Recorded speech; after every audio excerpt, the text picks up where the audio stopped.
According to Vijay Lakshmi Iyer, Chairperson and Managing Director of the bank, India is going through many such initiatives that are playing a role of catalyst in bringing Indian women in the purview of banking.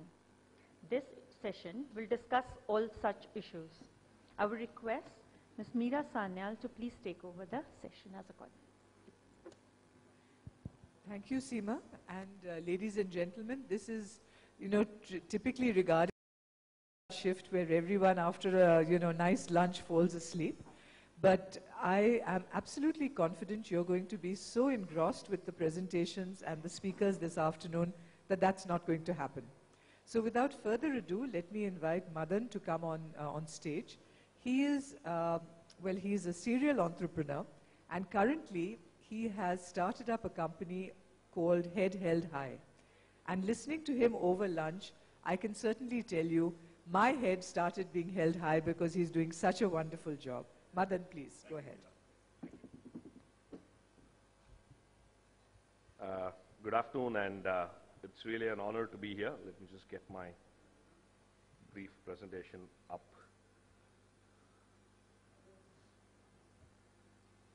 Thanks to Ravi and the ELITS team for inviting us to share our thoughts. There's a theme that I want to talk about in the next few minutes, 5 minutes at max, about how we've seen rural changing and why rural is not the old rural anymore. And I want to put this in the context of the conversation that we've been having in the last 1.5 days about financial inclusion. Because if you look at rural in the old rural lens, the way you would look at financial inclusion would be pretty different. But if you look at it from a new rural perspective, maybe I'm hoping that this will trigger a newer perspective to look at what is happening out there as we've been seeing it. Our experiment started about 6 years ago. It was quite a crazy experiment. I used to run a company called Meritrack, which is India's largest testing and employability assessments entity. My worldview is some are employable, some are not.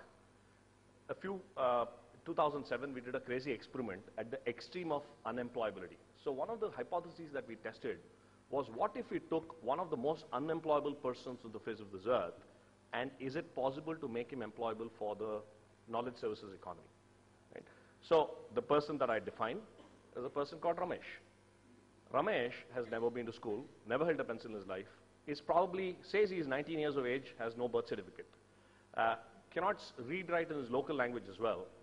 And we kind of went around to villages trying to enroll such people. Ramesh was crazy enough to join the program. We said, come to Bangalore, we'll teach you some stuff, English, math, computer skills, logic, etc. We don't know how long it's going to take. Maybe it will be worse off by the time the program ends. Let's take a chance. This is Ramesh on day one.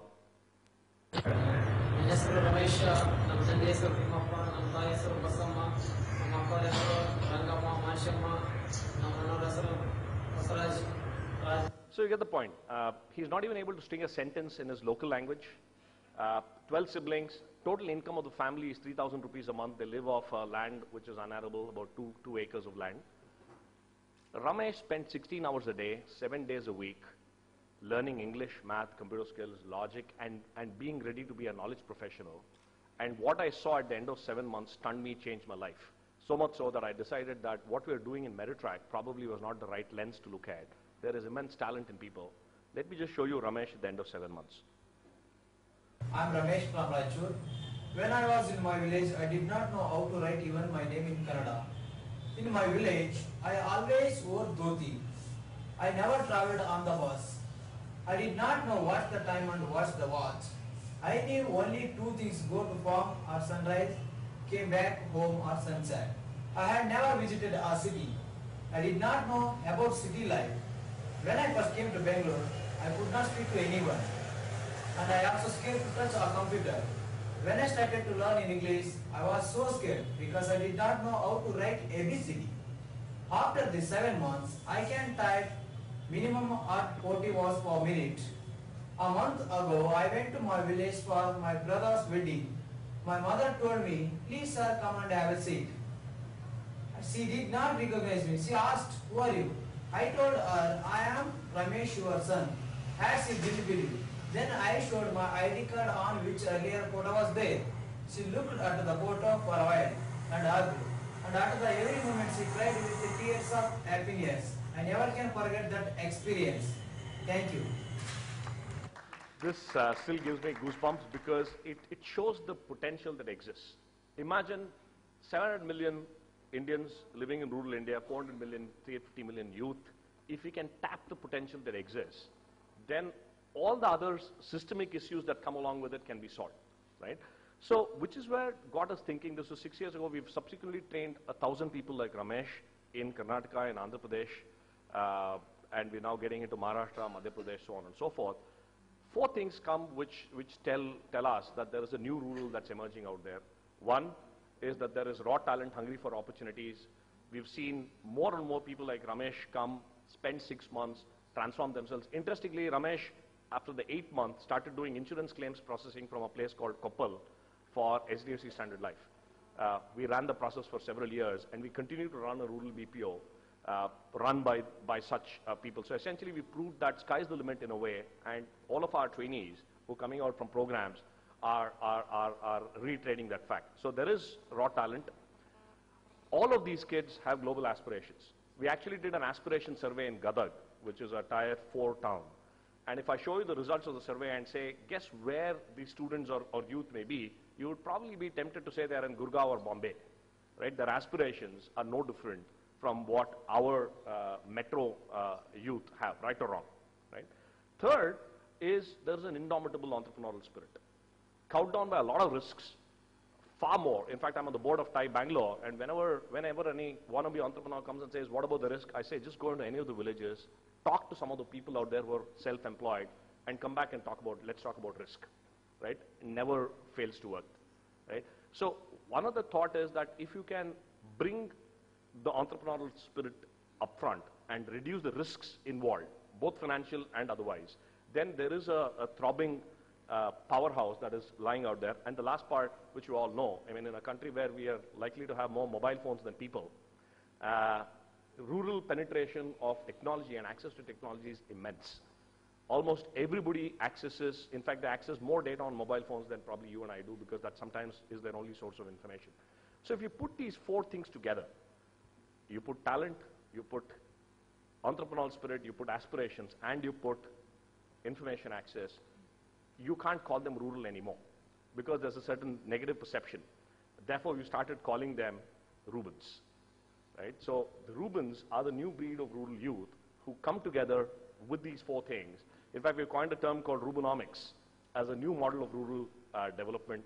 Happy to share that we've had our first center of Rubenomics set up at SP Jain a couple of months ago, where we want to bring mainstream thinking into rural development and not just look at it from the lens of subsidies, agri, livelihoods, and just basic subsistence.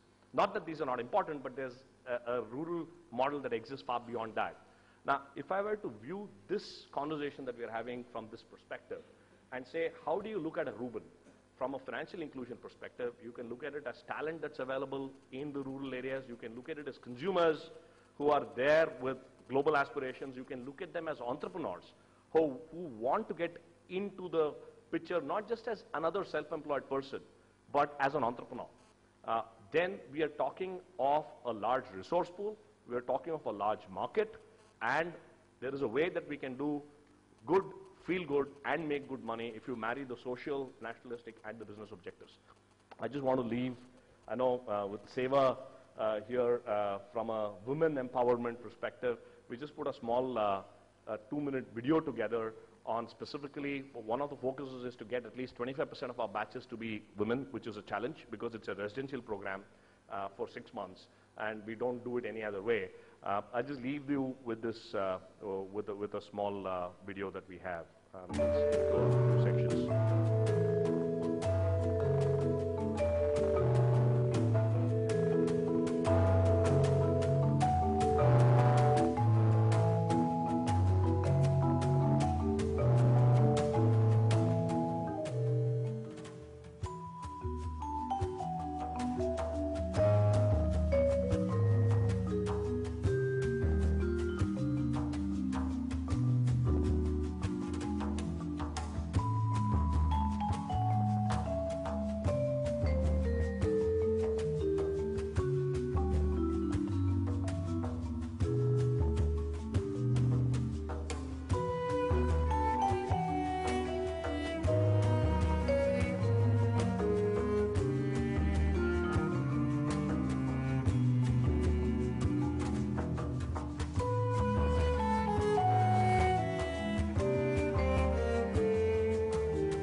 in the interest of time, I'll end it here, but I'm sure the rest of the panel will take the women empowerment part much further.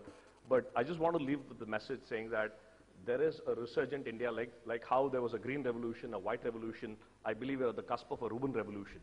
If you look at talent and resources that exist in rural with that lens, and I look forward to working with all of you to make that happen. Thank you. Madan, thank you for that very inspiring presentation. And with that, let me ask Rihanna from SEWA to take the stage.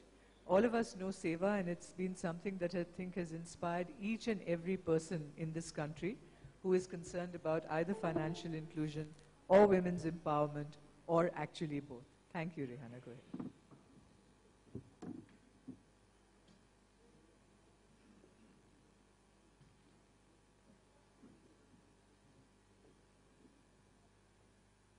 Namaste and good afternoon. I'll just start with a brief introduction of SEWA, Self-Employed Women's Association. SEWA is a member-based organization, and we have, about 1.7 million of women members associated with us. And basically, they are the one who comes from the informal economy. They are the one who are the informal economy workers. And we work with the twin goals of, full employment and self-reliance. By full employment, we say the workers get income security, employment security, and social security. And by self-reliance, it's not only the economical self-reliance, but also, they have the decision-making power. And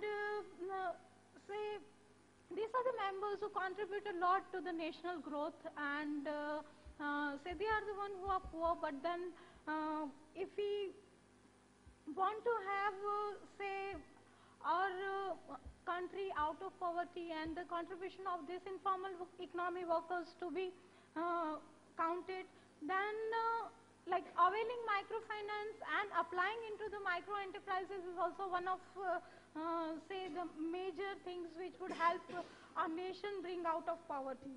And microfinance and micro enterprises are very useful ways. And financial inclusion, when we talk about financial inclusion, it shouldn't be, limited to, finance, but it has to be a credit plus.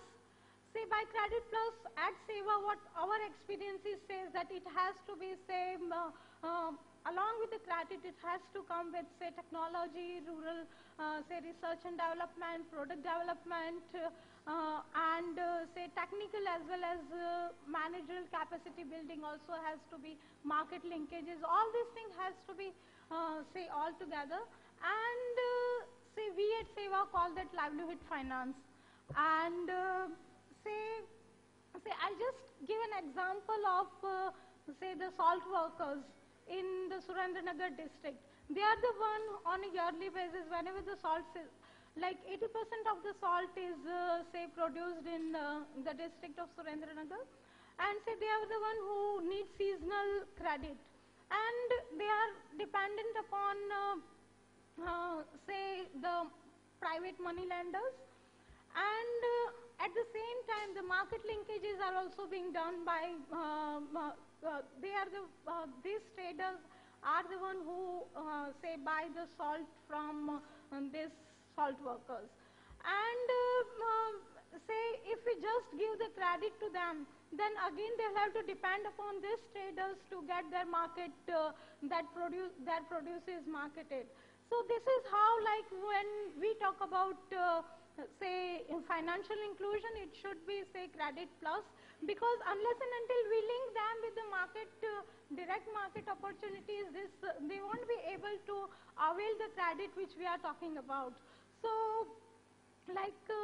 so at SEWA, our experiences says that the livelihood finance has to be, evolved around not only the financial activities, but it should be integrated, and it is more in, investing in the poor, where you not only share the, capital or the finance, but also share the risk which has been, taken by the poor.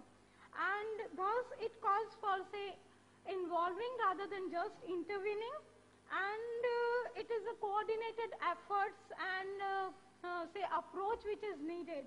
And also it's an ongoing process, because we at SEWA experience that whenever they want to come out of it, 5 to 7 years of say ongoing process is needed when we want to pull all these poor micro entrepreneurs and these poor informal economy workers out of it.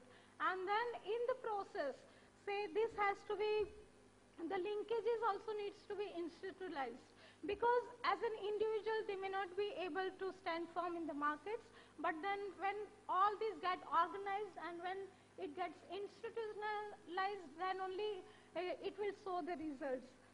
And like another important thing is also, say, it has to be building capacity and skills aligned with the traditional trades, and also the new capacity building is required in the rural areas. Thank you. Thank you, Rihanna. And I'm nation of poverty in municipal areas. And he will share a little bit about what they are doing in the state of Andhra Pradesh.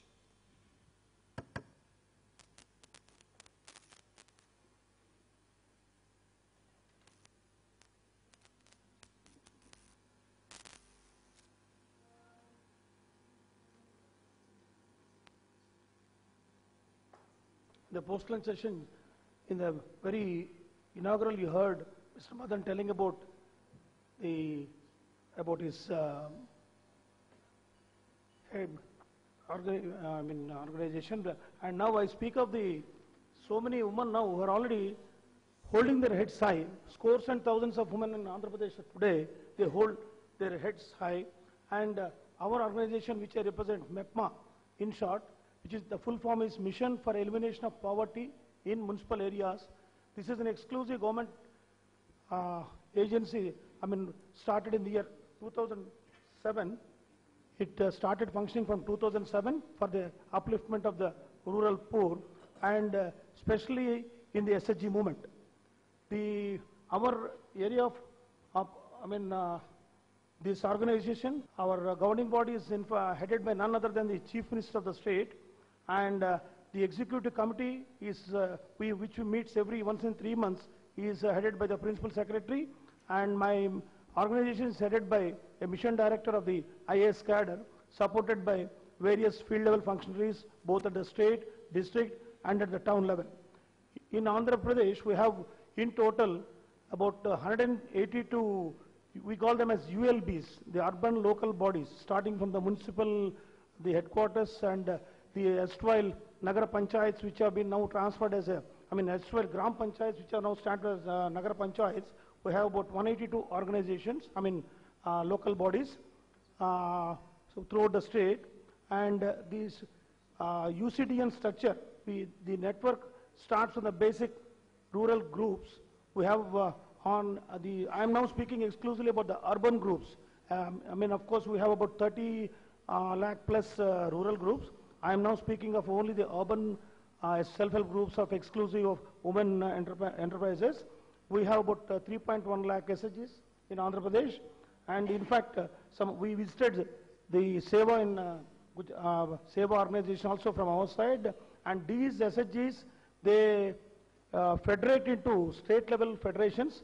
The SHG, the corpus, they have about, if you can imagine, SHG groups in Andhra Pradesh today, they have a corpus of 880 crores all with the nationalized banks. They're on the rural banks. The banks which are supporting for them and giving their linkages, they do have deposits to the tune of 880 crores, their own thrift money, which they are supposed to keep in their own accounts for internal lending. They federate into SLFs, and these SLFs called as state level, at the slum level federations, they constitute into TLFs, town level federations. These town level federations, they constitute at the district level, and each TLF may be having around 16 to 20 SLFs with them, and in turn each SLF will have about ranging from 15 to 20 SHGs. So they are all now form into different committees, subcommittees for availing their bank linkages, and after this, we give this MEPMA office, we give them complete support for their community building, and their institutional building. And once the groups are stabilized, bank linkage, as all of you know, without the bank linkage and the further support financially for all the groups, none of these established groups can sustain. In the process, as per the norms of the Reserve Bank of India, we follow the different linkages, starting from first linkage in urban areas is now around 75,000, and the second linkage, which they get after closing the first linkage after about 12 months, ranges to 1.5 to 2.5, and the next one to 5 lakhs, and beyond that, there is what is called a micro credit plan, and now the present day in all the banks in Andhra Pradesh, we extend even to the extent of 7.5 lakhs. And the unique concept of Andhra Pradesh is that the entire interest portion, what they is, irrespective of the rate of interest. In fact, the government is asking for a uniform rate, and it's on and on, it's coming in every state level bankers committee meeting, and probably Andhra Pradesh is the only state where at regular intervals of 3 months SLBC is held, and invariably the Chief Minister and team of ministers will definitely attend the meeting in the full day session, right from morning till evening. And then in that, this SHG's priority is one of the main item, and you could see from the statistics, so far, because this has started, our MEPMA's existence has come only from 2007, and it's very shortly, we are going to reach around 1,000 crore mark of finance to the urban SHGs. As on date, it's around 9,280 crores, constituting for the last 3 or 4 fiscals. And one of the concept in this is total financial inclusion, because earlier, when we heard about the previous years, under the same microfinance agencies, and probably another, when I talk about the microfinance agencies, earlier in the morning session, Madam was telling about, you heard her talking about the Bandhan, probably that's really a unique organization, and hats off to them to maintain 99% and odd recovery. And the same microfinance agencies which were floated in Andhra Pradesh forced the government to bring an act. AP is the only state in the country again to have Microfinance Act 2011. It came into being because of the enormous rates of interest being charged by the microfinances, and that led to, you must have heard a place called Sirsilla in the Karimnagar district of Andhra Pradesh, which is well noted for all your handlooms. Scores of these handloom weavers, they committed suicide. And morning you heard Mr. Bhagavati, he was in the team who formulated a scheme, under TFI, Total Financial Inclusion. Immediately they came to the rescue, and Andhra Bank, in fact, that particular itself is gave around 300 crores, being the state level bank for Andhra Pradesh. And we there only, apart from giving the women organizations their major share of bank linkage ranging from 5 to 7 lakhs, and 50% on behalf of the government itself was permissible to swap off the debts which they procured from microfinance organizations at higher rates. So they could swap off their old debts now, and they are now having their income generated activities, and the present scenario is quite comfortable in the same place of Karimnagar district. How we coordinate all these things is at different levels, and our MEPMA coordinates the functioning of, and again, while Madam was telling, she said frequently every week or 10 days, their people will be, that's a common thing. Unless you keep a continuous rapport, your recovery, the main, if at all bankers are lending today to the tune of 1,000 crores in Andhra, it's not just like that. I was also a banker. A couple of, 1.5 decade back, I never lent so freely to an SHG. I myself was a banker. Today the bankers, they call, they invite, they do, ask the groups to come down to their banks, and there's a competition. Even private banks are now coming to our office to extend them a quota in the priority lending.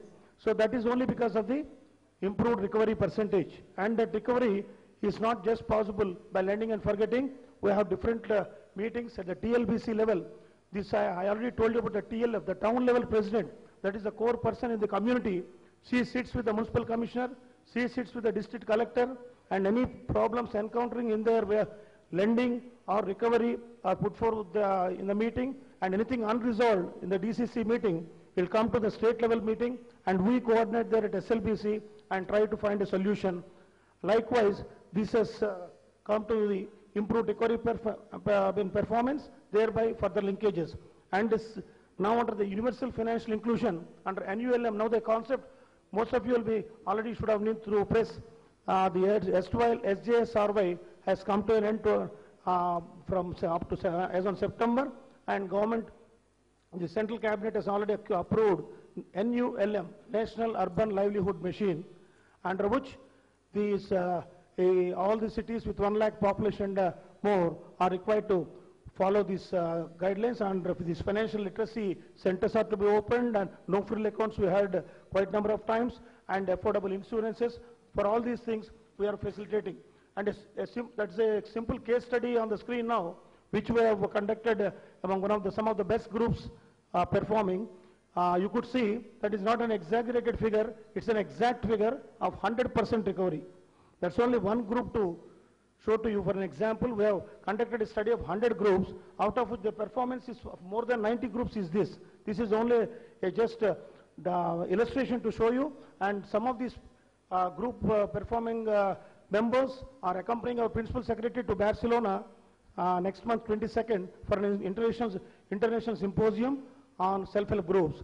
So they could reach to that height within the last 5 years.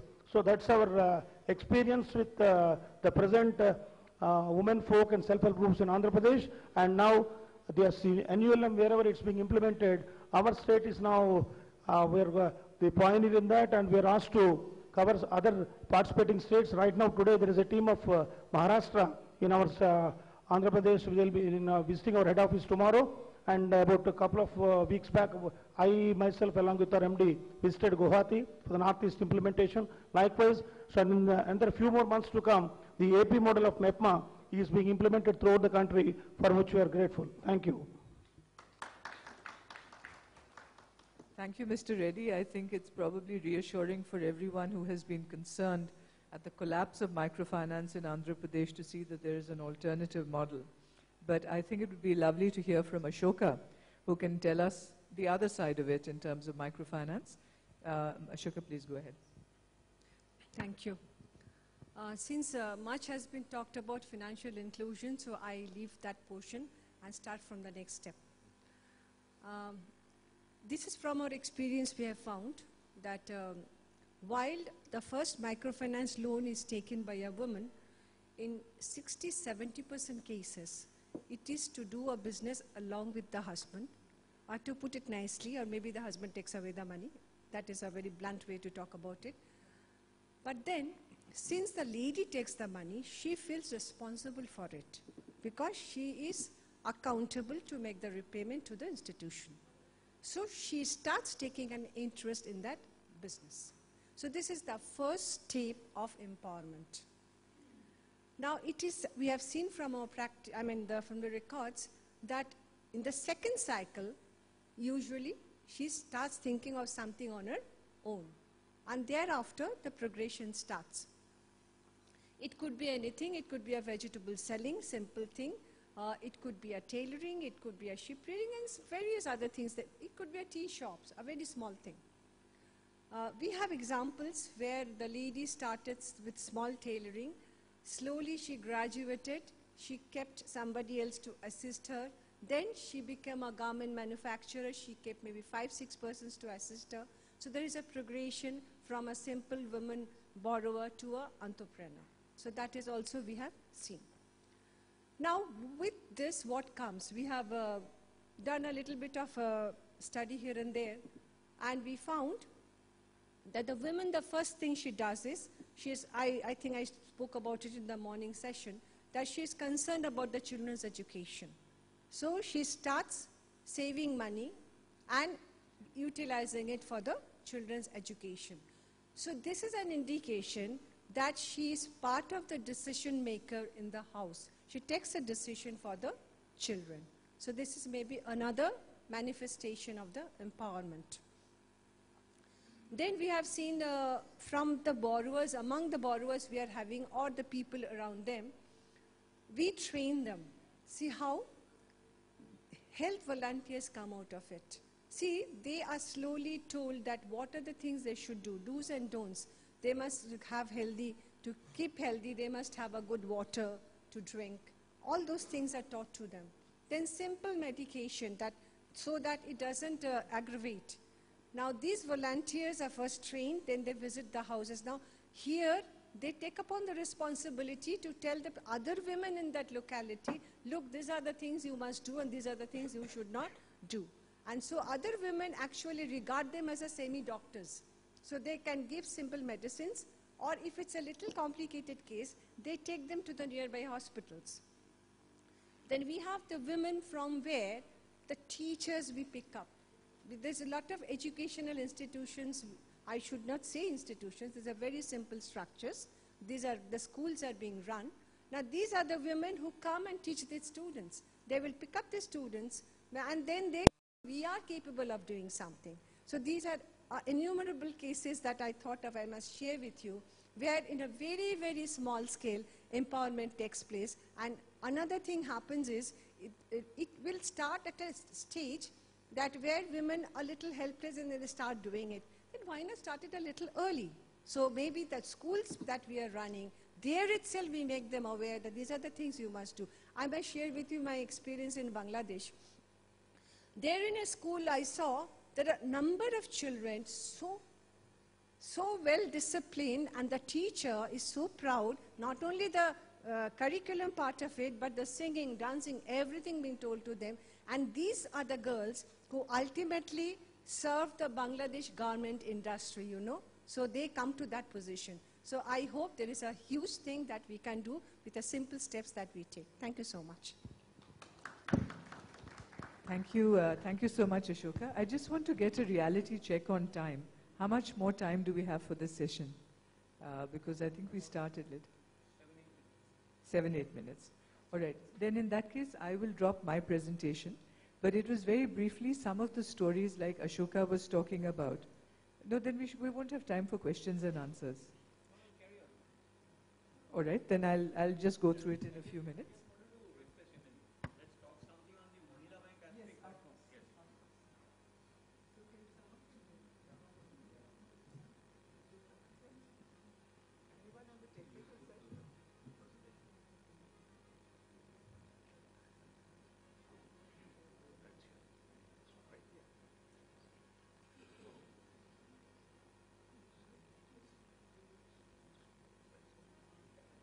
Had a chance through the RBS Foundation to be associated with. And I call it the Mango Woman, the Aam Aurat, who are really not so ordinary people. Really, this is the story of a journey I undertook last year over the last few years, where I've gone and stayed with about 120 women like Ashoka talked about, who are completely destitute, whom we have given small grants to start a livelihood. And these are some of their stories. So this is a lady called Mahapati Devi, and what she has in her hand is rice husk on which white mushrooms are growing. And she started in a very small way, and learning from her, the whole village has learnt, and there is a mushroom revolution going on here. And she has been that catalyst for her village. This is the story of Aitwari Devi, where we have worked with an organization called Pradhan, which has helped water harvesting in that area. Aitwari Devi is the president of her self-help group. So like Mr. Reddy said, self-help groups are really transforming this country. And leading that water harvesting effort, they have then started planting commercial vegetables, organic ginger, lacquer, and to a point that the women are now earning 50 to 60,000 rupees on very small plots of land. This is a story of Asha Devi from Uttarakhand. This is the area which was impacted by the floods last year. I was there just about a month or two. I was there last year and a month or two before the exact time this year that the floods happened. And she does tussar weaving. And like women everywhere in the country, wakes up very early in the morning, works till late at night. Her husband is a porter. And I have to tell you, you know, women in our country, I think women everywhere in the world are very beautiful. This one particularly saw when I showed her this photo, she said, no, I'm much better looking than this. But I think really what we have all been talking about is empowerment. And I think social empowerment, economic empowerment, and political empowerment are all three of them key. And as Mr. Reddy has pointed out, and as I'm sure the other speakers will also identify, forming that small network of self-help groups is really the core element of what we are seeing transform India. And I've summarized it really in this triangular slide where I think all of us have a role. Governments have a role, NGOs have a role, and corporates have a role. And as a banker, I had always thought that money was the important thing. But I find that though money is important, it's probably the least important. The government has a role in enabling infrastructure and certainly in providing a safe environment where there is law and order. If there is no law and order, you cannot see any enterprise flourish. NGOs have a very important role in creating skills and in helping to build capacity. And that is their real role. And as corporates or banks, what we can do is to provide ideas, to provide innovation, to provide technology, and most important, to provide fair access to markets. So I will just stop there with this quote. This is a quote from Hillary Clinton. I'm on her Council of Women Business Leaders. And when we were talking about these issues across the world, she said, Meera, talent is everywhere, but opportunity is not. And I think if there's one message we can take away from this conference, it is how do we help create those opportunities or open the doors to those opportunities, and then financial inclusion will happen. So I'll stop there and we can now take a few questions. I think what we should do is start perhaps with the Mahila Bank.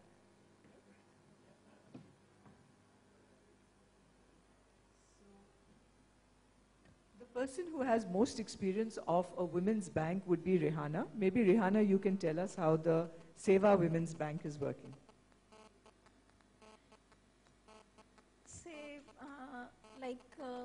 The Seva Bank started in late 1975, and I remember leaders sharing that actually our members were the vendors, and then the situation before starting the bank, the situation which they came across was that they used to get in need of daily credits, and none of the banks were ready to give them the credits because they doesn't trust this. Our members are poor women workers who are the vendors vending on the streets, or the small manual laborers, or small and marginal farmers in the agriculture fields, and they were the ones wherein the bank was not having the trust and confidence in them. And at the same time, they were not having any collaterals to be deposited with the bank so that they can avail the credit which the banks were giving. And that was the time when our leaders come up with an idea that why don't we have our own bank? And I remember our leaders telling that late in 1975, while we were registering Seva Bank, they were all in the closed doors, and then how they practiced on getting the signatures. So these are the poor women workers who now are owning their own bank, and today we have more than 4.3 lakhs of account holders, and more than around 2 lakhs of women members who are getting credit of it. And then our members, it's and we also, it's not only the credit, but it's also savings and credit and micro insurance all together. How do we integrate them?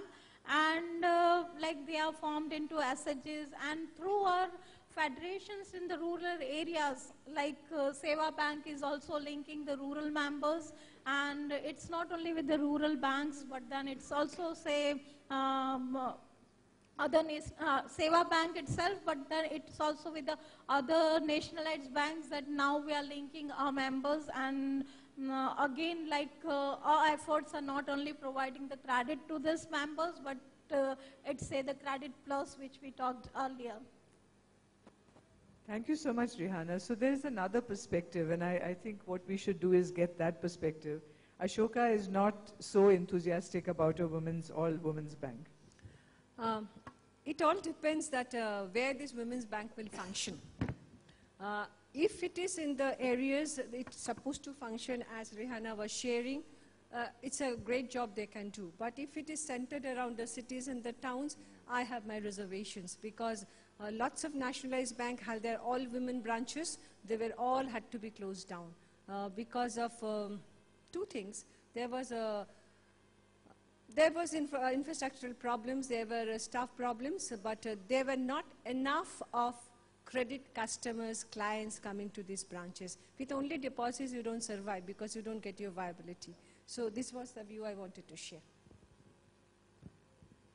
So with that, let's open the floor to questions and answers. If you can please identify yourself and say which panel member your question is directed to. If you can also please keep your questions short, then we can take about 4 or 5 questions. Please go ahead. Yes, please.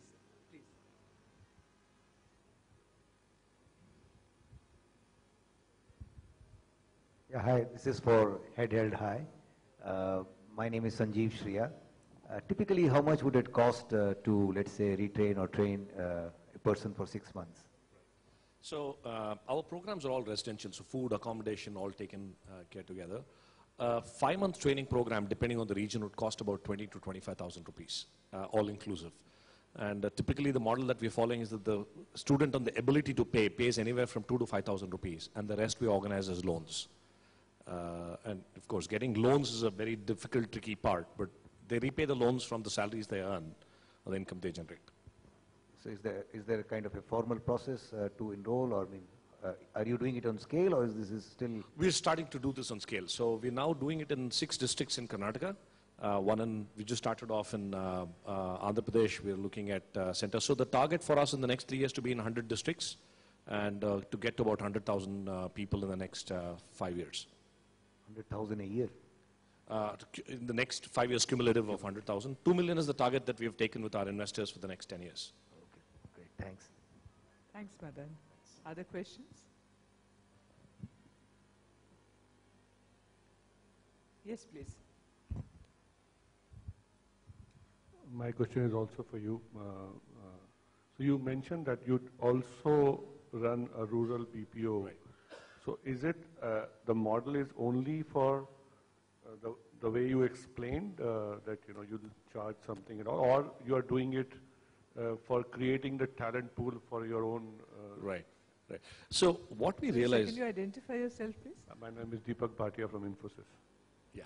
So what we started out is figuring out how do you start creating jobs. Then we realized that there were no enough jobs in the rural area. So unless and until you start incubating or start triggering the process of enterprise within the district, jobs are not going to happen.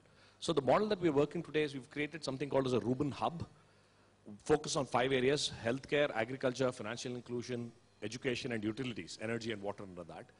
We are creating market linkages and training our trainees and entrepreneurs on picking up those business models and running it within. Now, under that, we are running a local customer contact center, a local backend processing center, so on and so forth. So BPO becomes a part of the overall services that are delivered locally from the hub. Instead of, let's say, why should a telecom subscriber from Gadag call up Bangalore or a Bombay for customer service? Why can't that get resolved locally itself? That's the model we are trying to build. Thank you, Deepak. Thank you. There's a question here, sir, with you. Actually, we are running out of time, so probably we have to close down this session. But importantly, or rather, I want to make a point. I was expecting something from one of you. The 500 crore set aside for a Mahila bank, and Usha Ananthasubramanian was to be here. Somehow she has not been able to make it. So is the panel suggesting that it's a no-go situation? It's some pipe dream or it's not going to work out? I don't think so. You see, a lot of things we are trying to do, sometimes, I remember, Ashir was there in the, so I think 10 crore, 100 crore set aside for something to facilitate e-governance or capacity building program, which was not properly used, but later on it went into some action. Pakistan has a women's bank functioning quite well. There are Islamic finances, other places also. I think we need to have a relook at.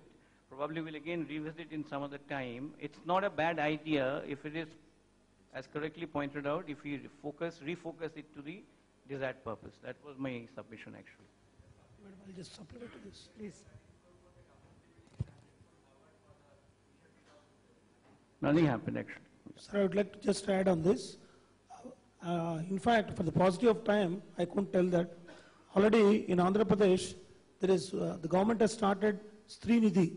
There is one under Cooperative Act, a bank for its own, only for women cooperatives, a bank by name Srinidhi, which is registered as per the Cooperative Act with 1,000 crore share capital. That's all. And already the lending has crossed to the extent of around 1,500 crores in the rural and urban. We have started only from January, January 2013.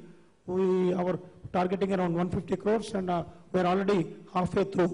So in the last year budget's announcement of the Mahila Bank, there are already proposals being sent from the government to include this as a part of, as Sir has said, there are already proposals because for the paucity of time, in fact, that's one of the points in my, I couldn't cover because of the shortage, and that proposal is already sent for that. So on the similar, and again, one more thing is that this particular Srinidhi Bank simply works with a mobile.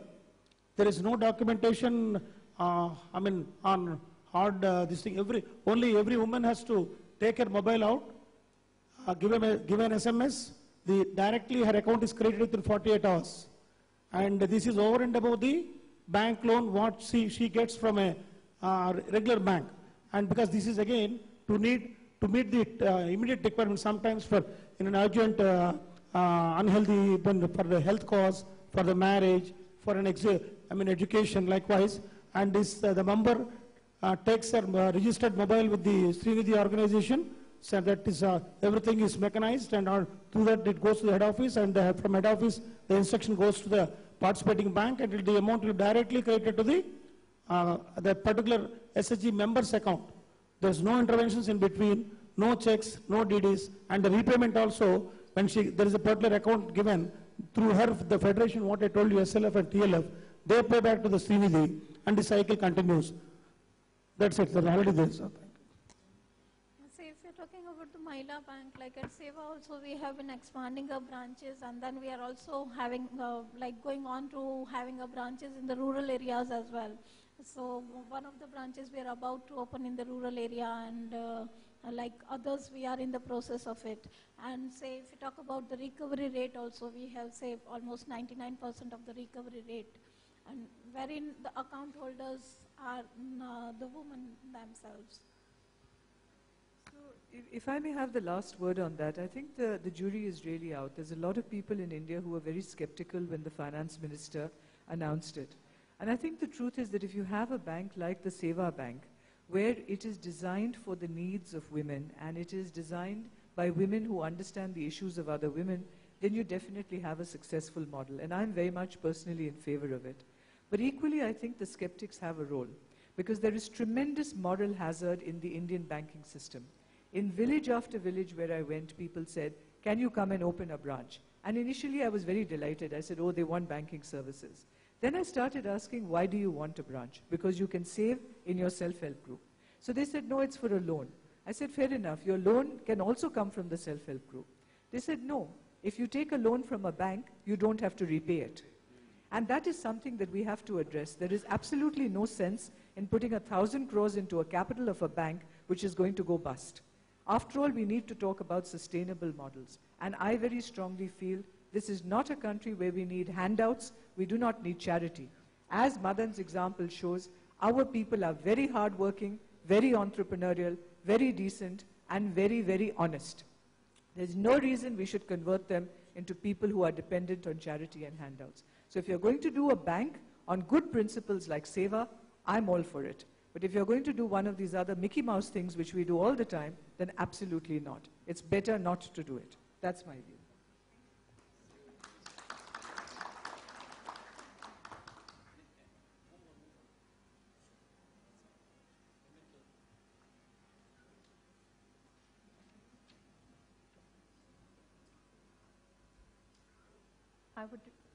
I would request Ms. Meena Sanyal to please give away the mementos to the panelists on stage.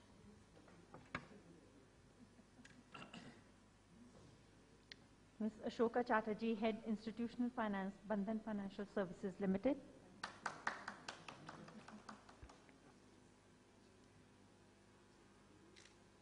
To Mr. Madan Padaki, Co-founder, CEO and Managing Director, Head Held High Services Private Limited. To Ms. Rihana Riawala, Secretary, Seva.